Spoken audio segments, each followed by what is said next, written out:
Hello everyone, welcome to ಸನ್ಲಾಭ classes. ಇಂದಿನ ಪ್ರಶ್ನೆ ಕರ್ನಾಟಕದ ಜಲಸಂಪನ್ಮೂಲ ಚಾಪ್ಟರ್ ಇಂದ ಕರ್ನಾಟಕದ ನಕಾಶೆಯಲ್ಲಿ ಈ ಕೆಳಗಿನವುಗಳನ್ನ ಗುರುತಿಸಿ ಅಂತ ಕೇಳಿದ್ದಾರೆ. ಯಾವ್ಯಾವುದು? ತುಂಗಭದ್ರಾ ನದಿ, ಮಹಾತ್ಮ ಗಾಂಧಿ ವಿದ್ಯುದಾಗಾರ, ತಲಕಾವೇರಿ ಮತ್ತು ಶಿವನ ಸಮುದ್ರ. ಓಕೆನಾ?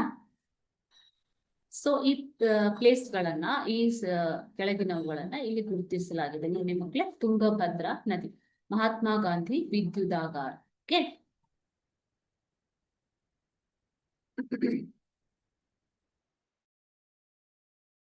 ನೆಕ್ಸ್ಟ್ ಶಿವನ ಸಮುದ್ರ, ಶಿವನ ಸಮುದ್ರ, ತಲಕಾವೇರಿ.